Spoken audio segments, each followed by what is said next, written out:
Hello everyone, আসসালামু আলাইকুম। Welcome to my channel. I hope আপনারা সবাই ভালো আছেন। আমিও আলহামদুলিল্লাহ ভালো আছি। তো আজকেও একদম খুব সকাল থেকে ব্লগটা শুরু করেছি। আশা করি স্কিপ না করে দেখবেন, ভালো লাগবে। তো আমি আসলে ফজরের নামাজ পড়ে ঘুমিয়ে গিয়েছিলাম। আপনাদের ভাইয়া সে আর ঘুমায়নি, এখানে মাটি প্রস্তুত করছিল। গ্রীষ্মের যে সবজি মানে গরমের সবজি সেগুলো লাগাবে। তো আমি উঠে দেখি, তারপর আমি 7টার দিকে উঠেছি, উঠে দেখি সে গাছের যে বীজগুলো সেগুলো লাগাচ্ছে। তো আমি আবার খিচুড়ি উঠিয়ে দিলাম, দেওয়ার পরে আবার একটু বাইরে এসে তার কাজে একটু সাহায্য করছিলাম। তো এখানে তো গাজরের গাছ আছে, মূলায়ের গাছ উঠানো হয়েছে। তো এখানে আমরা ঢেঁড়সের গাছ লাগাচ্ছি, তারপরে কলমি শাক আর ডাঁটার যে বীজ সেগুলো ছিটাবো আপাতত। তারপরে আস্তে আস্তে পুঁই শাক, তারপরে পাট শাক, আরও কিছু সবজির গাছ লাগাবো।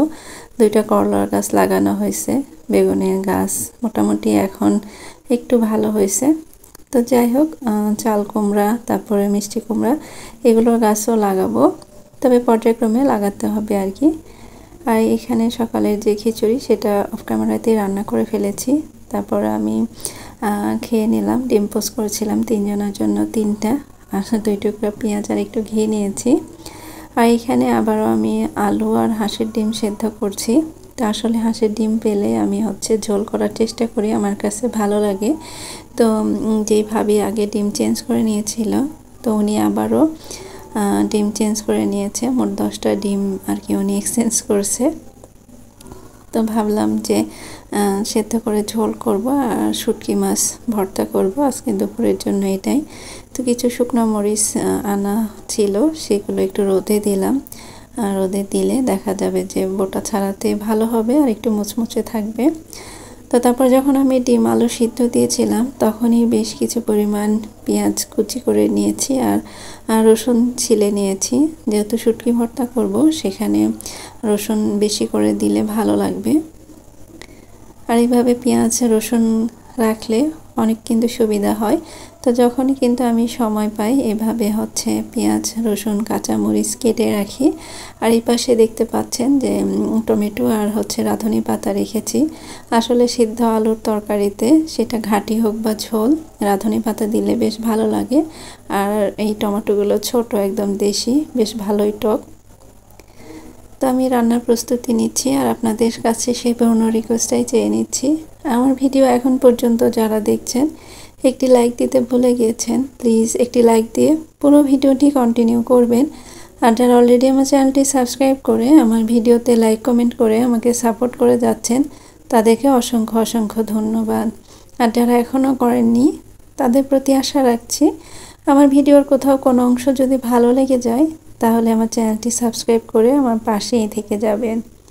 তো এখানে আমি ডিমটা ভেজে নিয়ে একপাশে রেখে এখানে কড়াইতে শুটকি শুকনো কড়াইয়ে ভেজে নিলাম। এটা আমার বাসায় দেওয়া সেই পুঁটি মাছের শুটকিগুলো। আর এখানে বেশি করে রসুন আর পেঁয়াজ ভেজে নেব সরিষার তেলে। তারপরে সেটা নামিয়ে রেখে এই কড়াইয়ে আমি ডিম আলু ঝোলের তরকারিটা দিব। তো আমি একটু ঝাল ঝাল করেই শুটকি ভর্তা করব, যার কারণে কাঁচামরিচ শুকনো মরিচ দুটোটাই দিয়েছি। তো সেটা নামিয়ে রেখে এখন আমি তরকারিটা বসিয়ে দেব আর তরকারি এদিকে হতে থাকবে। পরে আমি শিলপাটায় ভর্তাটা বেটে নিতে পারবো। তো আজকে আমি বেশ কিছু আর কি রোজার বাজার করেছি, তো সেগুলোই গোছাবো। আমার রান্না বান্না শেষে খাওয়া দাওয়া করে তারপরে দেখা যাবে যে ধীরে সুস্থে সেই বাজারগুলো গুছিয়ে নিব। তো কি কি বাজার করেছি সেটা অবশ্যই আপনাদের সাথে শেয়ার করব। আপনারা হয়তো দেখলে সেখান থেকে কিছু আইডিয়া পেতে পারেন। যদিও তেমন কিছু আহামরি কিছু বাজার করিনি, তারপরেও আর কি রমজানের টুকটাক যেটা প্রয়োজন পড়ে, আমার যেটা প্রয়োজন বা আমার সুবিধা অনুযায়ী আমি করে নিয়েছি। আসলে সারা মাস চাইলেও তো ভাজা পোড়া খাওয়া যায় না। আর আমি যেহেতু রমজান একদম গরমের মধ্যেই পড়ে, ঠান্ডা এবং ডেজার্ট আইটেম বেশি করি, মেয়ের বাবা পছন্দ করে। আর ভাজাভুজিও রাখি, তবে একদম রেগুলার করি না। তবে ফ্রোজেন আইটেম কিছু করব, সেটা হয়তো নেক্সট ব্লগে শেয়ার করব ইনশাল্লাহ। তো এখানে কিন্তু আমি আলুটা মশলা কষিয়ে এইভাবে একটু কষিয়ে নিব, তারপরে পানি দেব। তো এই আলুর তরকারি এক একজন কিন্তু এক একভাবে রান্না করে, কেউ পানি দিয়েই কষিয়ে নেয়। তবে আমি এই তরকারিটা আমার শাশুড়ির কাছ থেকে শিখেছি। উনি শুধু আলুই বেশ ভালোভাবে কষিয়ে নেয়, তারপরে পানি দিয়ে হালকা কষিয়ে আবার ঝোলের পানি দেয়। তো এই যে আমার তরকারি আর ভর্তা কিন্তু অলরেডি হয়ে গেছে। আর আমরা গোসল নামাজ সেরে খাওয়া দাওয়া করে নিয়েছি। তারপরে যে আমি রেস্ট নেই সেটা নেওয়া হয়নি। আমি ভাবলাম যে বাজারগুলো গুছিয়ে ফেলি, তাহলে আমার অনেকটা কাজ এগিয়ে যাবে। তো এখানে ছোলার ডাল নিয়ে আসা হয়নি, আর বাকি সব রকমের ডালই মোটামুটি নিয়ে আসা হয়েছে।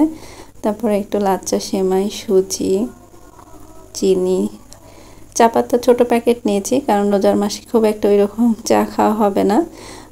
যখন হয়তো খুব খেতে ইচ্ছে করবে তখনই খাওয়া হবে, ইফতারির পর হয়তো কোনো সময় আবার খাওয়া হয় না।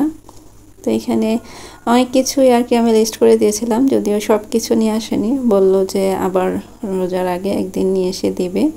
আর এখন নাকি বাজারে এত পরিমাণ ভিড় যে কী বলবো, অনেক সবাই ঈদের কেনাকাটা শুরু করে দিয়েছে। আসলে সবাই এখন চায় রোজার আগেই মোটামুটি কেনাকাটা করতে, কারণ রোজার সময় অনেক ভিড় বেশি হয়, আবার টায়ার্ড হয়ে যায় সবাই, যার কারণে আগে আগেই বেশ কিছু কেনাকাটা সেরে ফেলে। তো সেই জন্য এখনই প্রচুর ভিড়। তো এখানে প্যাকেটজাত যেগুলো সেগুলো আমি ঝুড়িতে রেখে দিচ্ছি, পরে ধীরে সুস্থে জায়গা মতো রাখবো। আর এগুলো অনেক কিছু আছে যে কিছু কাজ করে রাখবো। তো আপাতত যেগুলো বয়ামে রিফিল করার মতো সেগুলো করে নিচ্ছি, পরে ধীরে সুস্থে ওইগুলো সাইজ করে ফেলবো ইনশাল্লাহ। তো এই কাচের জারগুলো কিন্তু আমি হচ্ছে যে কি বলে এমনি ট্যাঙের যে বোতলগুলো সেগুলো আমি হচ্ছে 70 টাকা করে কিনেছি। তো আগে 5টা নিয়ে আসছিলাম, পরে আবার 5টা নিয়ে এসেছি। আর সেগুলো ধুয়ে একদম শুকিয়ে ভালোভাবে রেখে দিয়েছিলাম। তো এগুলো এখন শুধু বয়ামে ভরে রাখবো। আর একই রকমের জার যখন কিচেনে রাখা হয় সেগুলো দেখতে কিন্তু অনেক সুন্দর লাগে। তো এইগুলোতে আমি একটা DIY করব ইচ্ছা আছে, তবে সময় সুযোগ পাচ্ছি না। তবে যখন করব ইনশাল্লাহ আপনাদের সাথে শেয়ার করব, আর সেটা করলে ইনশাল্লাহ দেখতে আরও বেশি ভালো লাগবে। আর ফেসবুক থেকে যারা আমার ব্লগ দেখছেন তাদের কাছে রিকোয়েস্ট করব, প্লিজ আমার পেজটি ফলো দিয়ে আমাকে সাপোর্ট করবেন। আমি একদমই ফেসবুকে নতুন, আর একেবারেই আমার ফলোয়ার নেই। তাই আপনারা যারা ব্লগ দেখেন প্লিজ ফলো দিয়ে সাপোর্ট করবেন। আমি অবশ্যই আপনাদেরকে সাপোর্ট করার চেষ্টা করব। তো এখানে বেশ কিছু নুডলস নিয়ে আসা হয়েছে, আবার একটু পাস্তাও নিয়ে আসা হয়েছে অল্প করে, কারণ রমজান মাসে আসলে একবার কি দুইবারের বেশি রান্না করা হবে না। আর ইদানিং মেয়ে পাস্তা খেতে চায়। তো যেহেতু আমরা রোজা থাকবো, ও তো আর রোজা থাকবে না, হয়তো টিফিনে বা সকালের নাস্তায় পাস্তা করে দেওয়া হবে। সন্ধ্যায় তো বিভিন্ন ধরনের আইটেম থাকবে, সন্ধ্যার নাস্তা নিয়ে তো ওর টেনশন নেই, কিন্তু দেখা যাবে যে সকালের দিকে একটু ঝামেলা করবে। তো সেই জন্যই নুডলস আর পাস্তা নিয়ে আসা হয়েছে। অনেক সময় দেখা যায় ইফতারির জন্য পাস্তা বা নুডলস রান্না করা হয়, তবে আমি বেশিরভাগই ডেজার্ট আইটেম একটু ঠান্ডা যেগুলো খেতে ভালো লাগে সেগুলো করা ট্রাই করি। আর সাবুদানা আগেই নিয়ে আসা হয়েছে, সেগুলো আছে। আর আমি ফেলোশিটও নিয়ে আসছি, ফ্রোজেন আইটেম কিছু করব, তো সেটা ফ্রিজে রেখেছি। এবারেও তেল, মুড়ি, শুকনো মরিচ এগুলো আমি ভালোভাবে রিফিল করে রেখে দিয়েছি, সেগুলো অফ ক্যামেরাতেই। আসলে ক্যামেরা অন করে সব কাজ করা সম্ভব না, অনেকটা হচ্ছে লেন্দি হয়ে যাবে ব্লগ। তারপরে এখানে কাজু বাদাম, কিশমিশ সেগুলোও নিয়ে আসা হয়নি। দেখা যাচ্ছে যে আরও একদিন টুকিটাকি বাজার যেগুলো বাকি আছে সেগুলো করা হবে। তো এই তো মোটামুটি আমি সব কিছু রিফিল করে নিয়েছি, এখন জায়গা মতো রেখে দিব। আর এই তাকটাতে তো অন্যান্য পট ছিল, আপনারা আগে দেখেছেন। তো এখন আমি এটাতে সব একই রকমের যে জারগুলো সেগুলো রাখবো। আর রাখার পরে আমার কাছে তো খুব ভালো লাগছিল।